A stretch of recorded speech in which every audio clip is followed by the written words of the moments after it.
सन express. और हम बता दें कि अभी बिहार चुनाव हो रहा है और इस चुनावी दौर में सीपीआईएम के पोलिट ब्यूरो सदस्य और कानपुर के चर्चित पूर्व सांसद सुभाषनी अली जी मेसी जो 17 पिपरा विधानसभा है, यहाँ एक सीपीआईएम महागठबंधन की ओर से चुनावी सभा की गई और इसी सभा को ये संबोधित करने आई थी। तो सबसे पहले मैं सुभाषनी अली जी को धन्यवाद देती हूँ। शुक्रिया। क्या कहिएगा, ये चुनाव हो रही मैडम, किस रूप में देखते हैं? देखिए, वैसे तो बहुत सारे मुद्दों पर हम बोले हैं। बिहार की गरीबी, बिहार की बेरोज़गारी, बिहार में शिक्षा और स्वास्थ्य सेवाओं का अभाव, ये तो मुझे नहीं कहने की ज़रूरत है। अब तो सरकार, जो केंद्र सरकार है, उसके आंकड़े दिखा रहे हैं कि बहुत गिरावट आई है बिहार के अंदर, बहुत नीचे चला गया है बिहार। तो जो लोग आज वोट मांग रहे हैं, वो 15 साल से बिहार में सत्ता में हैं, 11 साल से दिल्ली में सत्ता में हैं। उन्होंने कहा था कि बिहार को स्पेशल पैकेज देंगे, कोई स्पेशल पैकेज नहीं आया, कोई मदद नहीं हो रही है और बिहार नीचे ही जा रहा है। तो इसके लिए लोगों को निश्चित रूप से सोच रहे हैं कि कोई भी नौकरी का ऐलान होता है तो पेपर आउट हो जाता है, उसका टेस्ट भी नहीं होने पाता है, कहीं भी कोई नौकरी नहीं मिल रही है, पलायन करने के लिए लोग मजबूर हैं, यहाँ के सब परिवार उजड़ रहे हैं। तो ये तो यहाँ की समस्याएं हैं ही।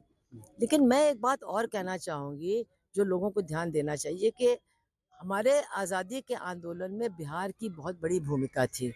बहुत बड़ी संख्या में बिहार के लोगों ने आज़ादी की लड़ाई लड़ी। तो आज उनको इस बात पर ही गौर करना चाहिए कि ये बीजेपी और आरएसएस एक ऐसा समूह है जिसका कोई एक भी आदमी स्वतंत्रता के आंदोलन में नहीं भाग लेने के लिए गया। उनका कोई मतलब ही नहीं था राष्ट्रीय आंदोलन से। और इस नाते से भी उनको समझना चाहिए कि आज भी वो देश का इतना बुरा हाल कर रहे हैं।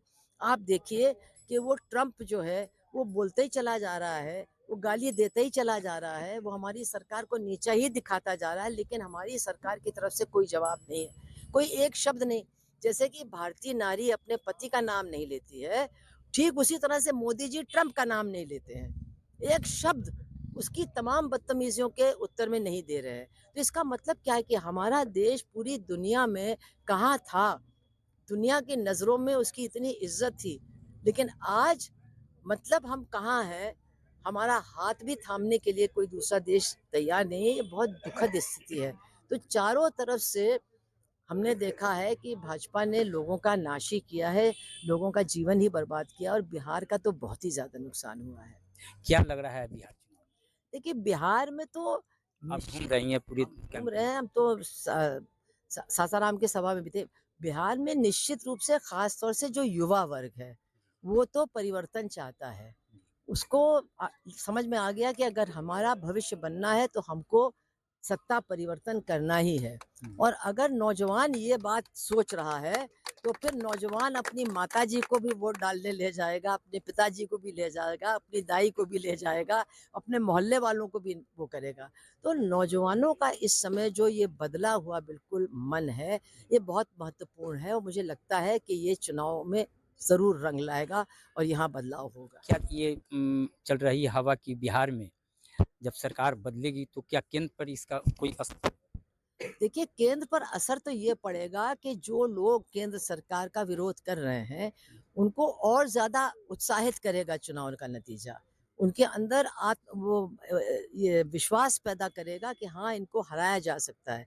दरअसल पिछले चुनाव में भी इनको हराया गया था। जो लोकसभा का चुनाव हुआ था, उनको अ, बहुमत से अल्पमत में लाया गया और उस समय भी सबसे बड़ा मुद्दा था डॉक्टर अंबेडकर का संविधान।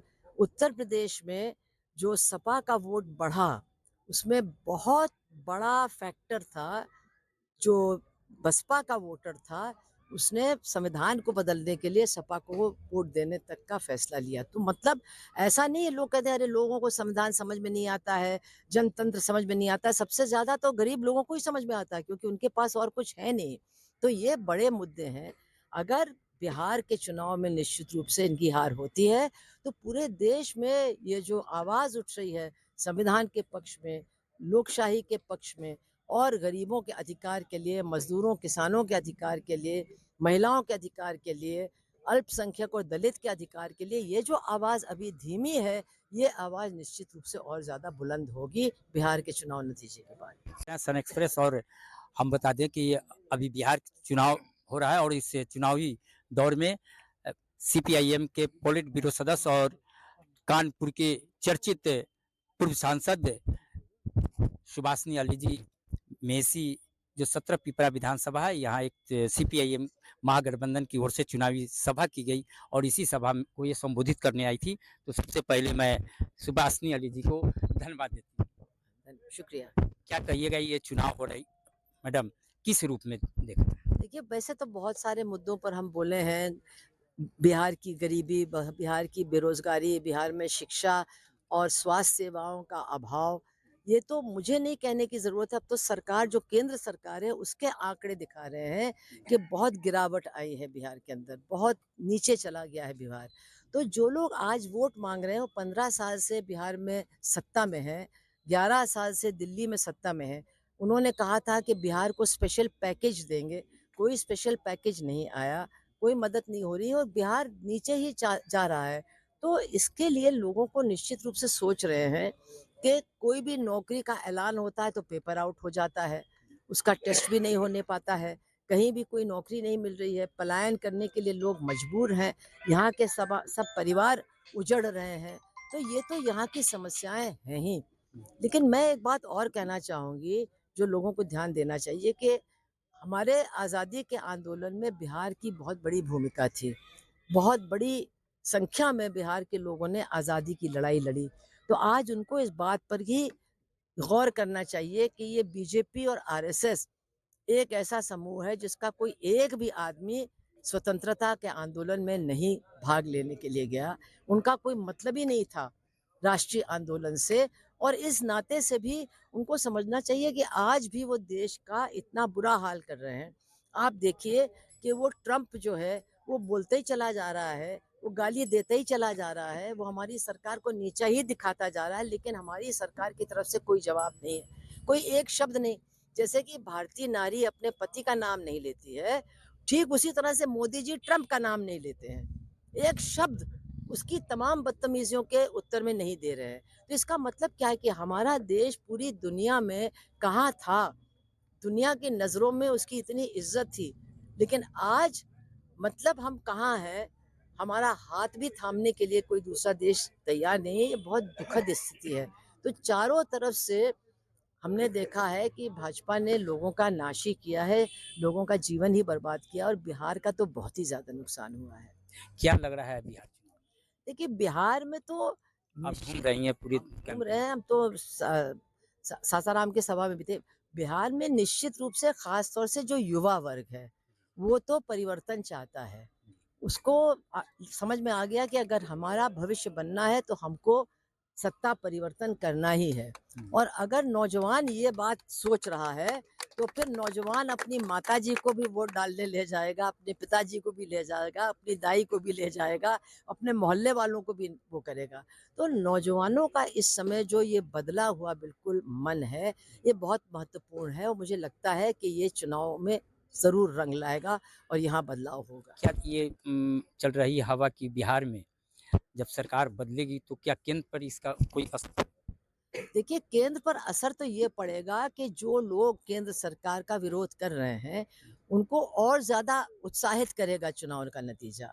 उनके अंदर ये विश्वास पैदा करेगा कि हाँ, इनको हराया जा सकता है।